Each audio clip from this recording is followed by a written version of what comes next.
ni kum zonet thazola wata siali tin lungrun lut tokin miron oya miron barak khai ni tam tak chu zok mai na kumina dien choel aron satin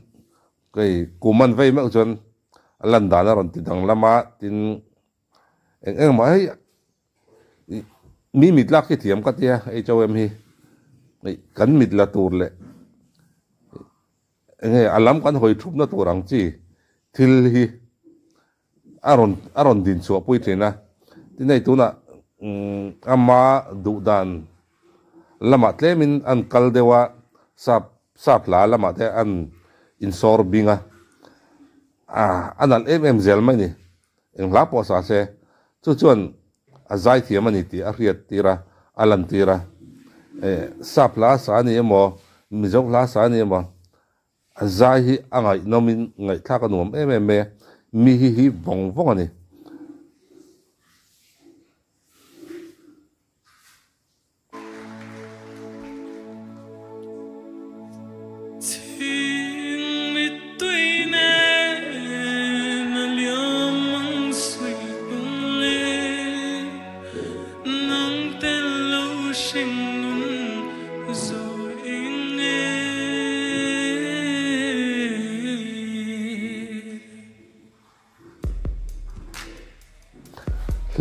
lo a che hi avat lo bom tak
alu le mai lok kariro amzut achang le kan mu du lawa mai kora wo tlata achang le min hu pai lawa mi da tuam tlata ma se azai hi kan du em thoni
kan tawp le lok mun dang le hun dang a dien choel a perform ai nei aron kul takhet boka ama hrim po tin a che rong kul reta amara chu cho em cho azai hi ngai thak an nuam ani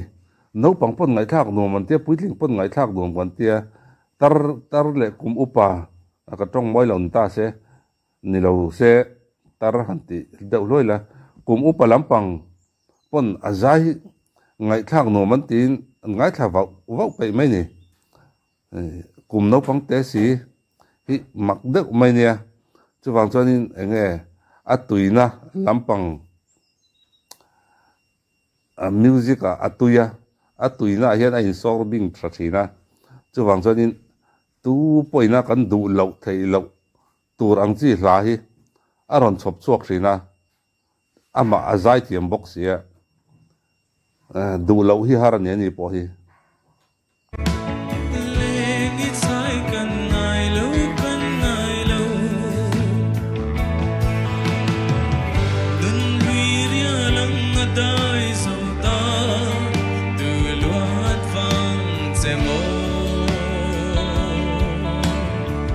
Kalta po la kathin lung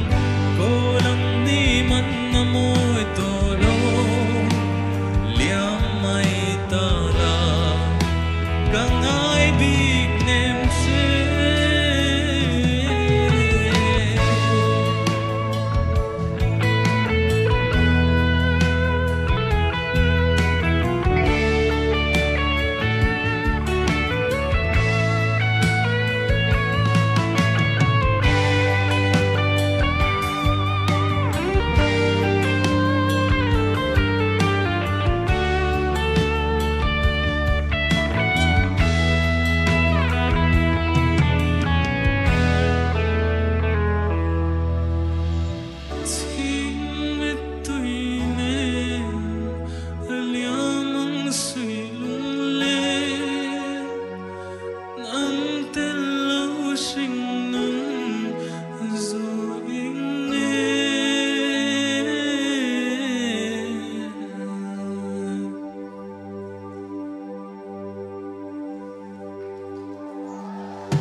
Lenny Herse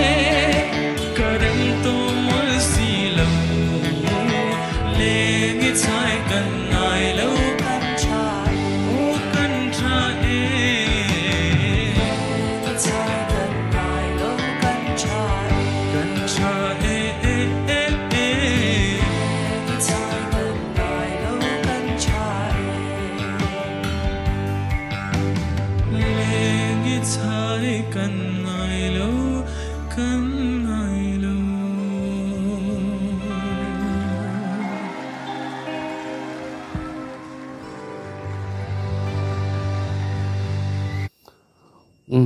avan ngai nom vong thin tak em